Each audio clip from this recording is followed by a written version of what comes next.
اللہ کے نبی سے پوچھا گیا یا رسول اللہ مسلمان آپ کا امتی کنجوس ہو سکتا ہے؟ کہاں ہو سکتا ہے؟ آپ کا امتی مسلمان بزدل ہو سکتا ہے؟ کہاں ہو سکتا ہے؟ یا رسول اللہ مسلمان آپ کا امتی جھوٹ بول سکتا ہے؟ کہ نہیں، جھوٹ نہیں بول سکتا، جھوٹ نہیں بول سکتا۔ آپ نے فرمایا میرا امتی ہر عیب کر سکتا ہے، دو کام نہیں کرے گا، اگر میرا ہے تو دو نہیں کرے گا، ایک جھوٹ نہیں بولے گا، ایک دھوکہ نہیں دے گا۔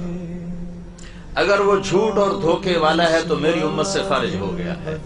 نماز چھوڑنے سے نہیں کہا میری امت سے خارج ہو گیا، روزہ چھوڑنے پر نہیں کہا میری امت سے خارج ہو گیا، زکوٰۃ چھوڑنے پر نہیں فرمایا میری امت سے خارج ہو گیا، شراب پینے پر نہیں فرمایا میری امت سے خارج ہو گیا، زنا کرنے پر نہیں فرمایا میری امت سے خارج ہو گیا، حج چھوڑنے پر نہیں فرمایا میری امت سے خارج ہو گیا، جھوٹ اور دھوکے پر فرمایا میری امت سے خارج ہو گیا۔ من غش فلیس منا، جس نے کسی کو دھوکہ دیا میری امت میں سے نہیں، جھوٹ بولنے والا، دھوکہ دینے والا وہ میری امت سے نکل گیا ہے۔ تو مجھے واقعی کہہ رہا ہے 16 کروڑ میں 16 آدمی ڈھونڈنا مشکل ہو رہا ہے۔ اس معاشرے میں ظلم چلتا ہے، اس معاشرے میں جھوٹ چلتا ہے، اس معاشرے میں خیانت چلتی ہے، دھوکہ، فراڈ، فریب چلتا ہے، اس معاشرے کے لیے ذلیل ہونا طے کر دیا جاتا ہے۔ جب قوموں میں ظلم آ جاتا ہے، خیانت آ جاتی ہے، جھوٹ آ جاتا ہے، ریڑھی والے کو کون جھوٹ بلوا رہا ہے؟ کس کی سازش سے یہ جھوٹ بول رہا ہے؟ کس کی سازش سے نوجوان ماں باپ کی نافرمانی کر رہا ہے؟ کس نے سازش کی ہے کہ ماں کی ذرا سی ڈانٹ پر بیٹا اچھل کے وہ جاتا ہے؟ کس نے یہ سازش کی ہے باپ کی تھوڑی سی آنکھیں دکھانے پر بیٹا گریبان پکڑنے کو آ جاتا ہے؟ میں نے اپنے کانوں سے سنا ایک بچی ماں کو کہہ رہی تھی بھوک نہیں، بھوک نہیں، اور اس کی ماں کے بڑے بڑے آنسو ایسے گر رہے تھے۔ یہ کس کی سازش ہے؟ سچائی نکل گئی، جھوٹ نے ڈیرے ڈال لیے، انصاف نکل گیا، ظلم کی گھٹائیں چھا گئیں، دیانت رخصت ہو گئی، بددیانتی تجارت بن گئی، فراڈ تجارت بن گئی، دھوکہ تجارت کے نام پر دھوکہ۔ یہ کس کی سازش سے ہوا ہے؟ میرے اپنے کردار کی خوشی سے ہوا ہے، میرے اپنے پاؤں پہ کلہاڑی مارنے سے ہوا ہے۔ پھر اور بہت سے اسباب ساتھ جمع ہو جاتے ہیں، لیکن کسی قوم کی ہلاکت کے 3 بڑے سبب ہیں، ایک ظلم، جھوٹ، خیانت۔ ان پر جنید بغدادی بٹھا دو صدر پاکستان، اور شیخ عبد القادر جیلانی بٹھا دو وزیر اعظم، نہیں نکال سکتے زوال سے۔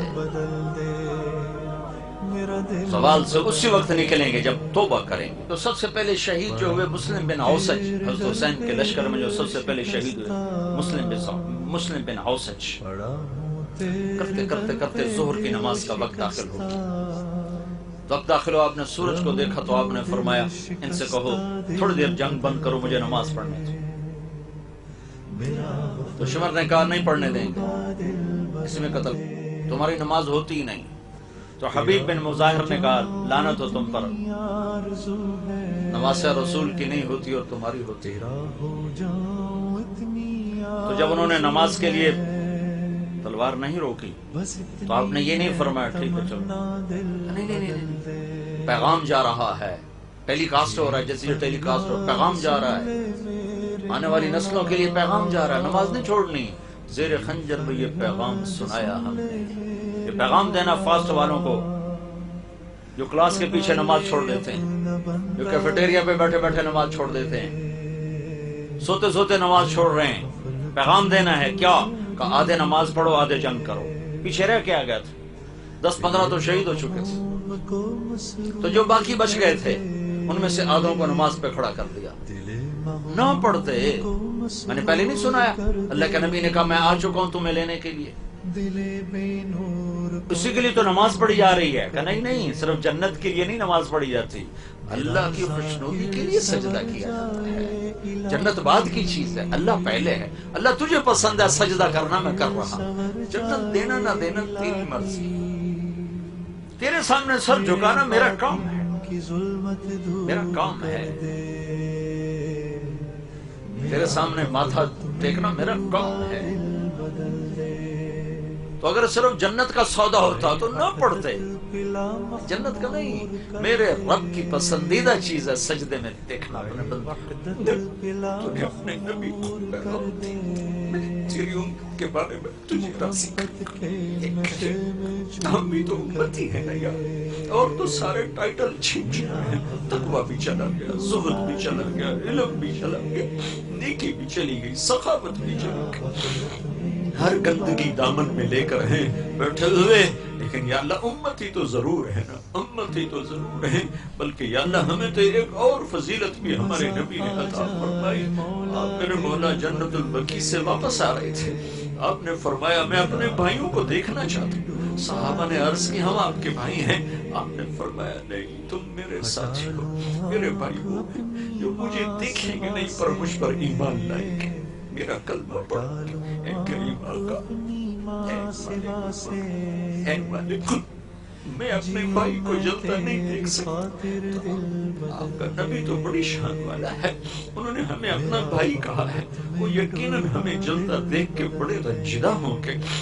اے مہربان اللہ، ان کے دل کو غم سے بچانے کے لیے رحم کر دے.